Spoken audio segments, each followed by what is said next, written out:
Όλη αυτή η κρίση έχει και τον αντίκτυπό της βέβαια στην εργασία και στις θέσεις εργασίας. Έχουμε λοιπόν ραγδαία αύξηση ενοικιαζόμενων υπαλλήλων τα τελευταία χρόνια και ειδικά το τελευταίο διάστημα. Ο αριθμός των ενοικιαζόμενων υπαλλήλων ή όπως λένε συνδικαλιστές των σκλάβων, των νέας γενιάς σκλάβων στην ουσία, έχει πολλαπλασιαστεί, δεκαπλασιαστεί λένε κάποιοι τα τελευταία χρόνια. Θα δείτε λοιπόν πώς έχουν αρχίσει να οργανώνονται οι προς ενοικίαση εργαζόμενοι ακόμα και μέσω του ίντερνετ.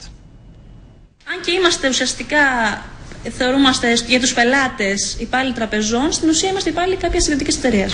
Αυτοαποκαλείται σύγχρονος δούλος, καθώς η εταιρεία στην οποία εργάζεται την νοικιάζει ανατακτά χρονικά διαστήματα σε τράπεζες για να καλύπτει ανάγκες τους, χωρίς όμως να τις παρέχει τις απολαβές αλλά και τα εργασιακά δικαιώματα που απολαμβάνουν οι συνάδελφοί της.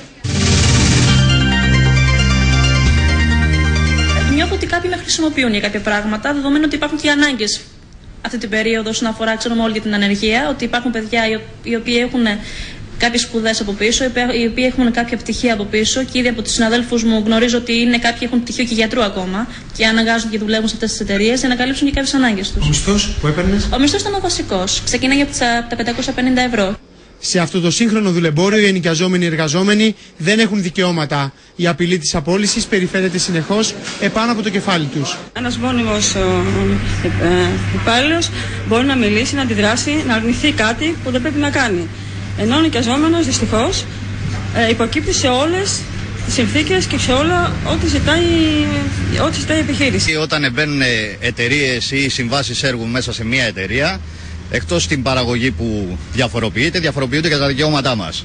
Ενώ το 2004 το ποσοστό των ενοικιαζόμενων υπαλλήλων στο σύνολο των εργαζομένων μόλις που άγγιζε το 0,2%, 3 χρόνια αργότερα δεκαπλασιάστηκε και το 2007 έφτασε το 2%. Συνήθως είναι εργαζόμενοι σε τράπεζες, σούπερ μάρκετ και ξενοδοχεία. Μιλάμε για μια σύγχρονη αθλιότητα. Ένα καθεστώς στο οποίο δεν ισχύουν συλλογικές συμβάσεις εργασίας, ένα καθεστώς στο οποίο παραβιάζεται η ασφάλιση, ένα καθεστώς που οι εργαζόμενοι δεν έχουν δικαιώματα.